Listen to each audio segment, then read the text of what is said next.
नमस्ते दोस्तों, स्वागत है आपके अपने चैनल पर जहां हम फिल्मों की बैंड बजाते हैं। आज तारीख है 10 अप्रैल 2025 और हम बात करने जा रहे हैं सनी देओल की ताज़ा रिलीज फिल्म जाट की। ये फिल्म इतनी शानदार है कि इसे देखने के बाद आपको लगेगा कि सिनेमाघर का टिकट नहीं बल्कि अपनी आंखों का ऑपरेशन करवाने का खर्चा निकालना चाहिए था। तो तैयार हो जाए क्योंकि ये रिव्यू इतना कड़वा होने वाला है कि सनी पाजी का हैंडपंप भी इसे पीटने से पहले 2 बार सोचेगा। चलो शुरू करते हैं। पार्ट 1, कहानी या कॉपी पेस्ट का ढेर। सबसे पहले बात करते हैं फिल्म की कहानी की, या यूं कहें कहानी के नाम पर जो ढेर सारा कचरा परोसा गया है। जाट की स्टोरीलाइन ऐसी है जैसे किसी ने 90 के दशक की साउथ इंडियन मसाला फिल्मों को ब्लेंडर में डाला, उसमें सनी देओल का 2.5 किलो का हाथ डालकर मिक्स किया और फिर उसे 2025 में थूक दिया। एक गांव, एक गुंडा और एक हीरो जो अकेले सबको पीटता है। वाह, क्या ओरिजिनल कॉन्सेप्ट है भाई। इसे लिखने वाले गोपीचंद मलिनेनी को शायद लगा कि सनी देओल को पंखा उखाड़ने का मौका दे दो तो दर्शक स्क्रिप्ट भूल जाएंगे। अरे भाई, स्क्रिप्ट तो वैसे भी नहीं थी तो भूलने का सवाल ही कहाँ उठता है। सच कहूं, ऐसा लगता है कि राइटर ने चैट जीपीटी से साउथ स्टाइल मसाला फिल्म सर्च करके आधे अधूरे आइडिया चुरा लिए। पार्ट 2, दूसरा पंच, सनी देओल का एक्टिंग या ओवर एक्टिंग। अब बात करते हैं हमारे हीरो सनी पाजी की। सनी देओल को देखकर लगता है कि वो पिछले 30 साल से एक ही फिल्म में अटके हुए हैं। जाट में उनका किरदार भास्कर सिंह ऐसा है जैसे गदर के तारा सिंह ने हैंडपंप छोड़कर पंखा उठा लिया हो।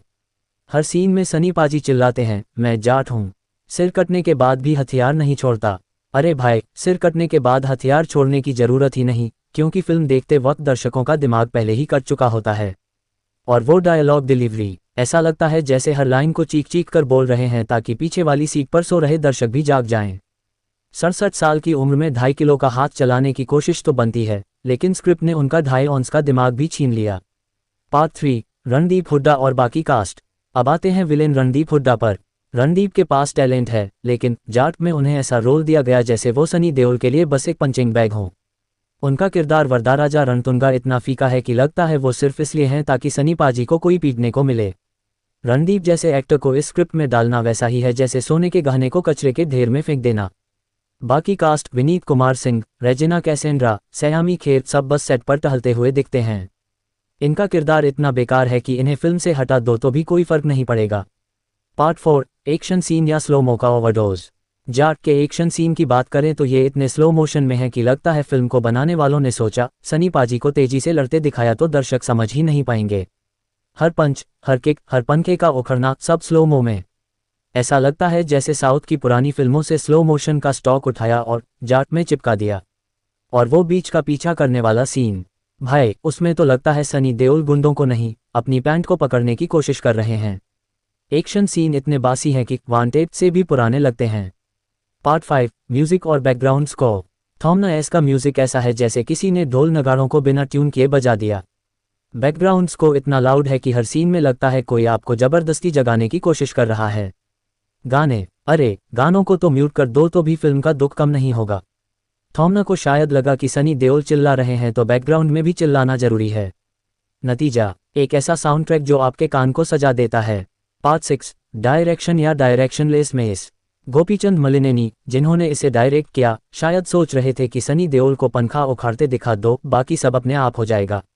लेकिन भाई, फिल्म डायरेक्ट करना कोई पंखा उखाड़ने जैसा आसान काम नहीं। जाट में न तारतम्य है, न गहराई, बस बेकार सीन का ढेर है। 2025 में है, 1995 में नहीं। दर्शकों को अब कुछ नया चाहिए, न कि वही घिसा पिटा मसाला। पार्ट 7, 200 करोड़ का बजट कहाँ गया। सूत्रों की माने तो जाट का बजट 200 करोड़ था, लेकिन स्क्रीन पर देखकर लगता है कि ये पैसा या तो सनी देओल की फीस में चला गया या पंखे और डंबल्स खरीदने में खर्च हो गया। प्रोडक्शन वैल्यू इतनी सस्ती है कि लगता है फिल्म को किसी गांव के शादी वाले टेंट में शूट किया गया हो। सिनेमेटोग्राफी और एडिटिंग इतनी खराब कि फिल्म खुद चिल्ला रही हो, बस करो, मुझे खत्म कर दो। पार्ट 8, दर्शकों का अपमान। सबसे बड़ी बात, जाट दर्शकों की बुद्धि का अपमान है। मेकर्स को लगा कि सनी देओल को पंखा उखाड़ते देख लोग तालियां बजाएंगे और लॉजिक भूल जाएंगे। लेकिन भाई, आज के दर्शक इतने बेवकूफ़ नहीं।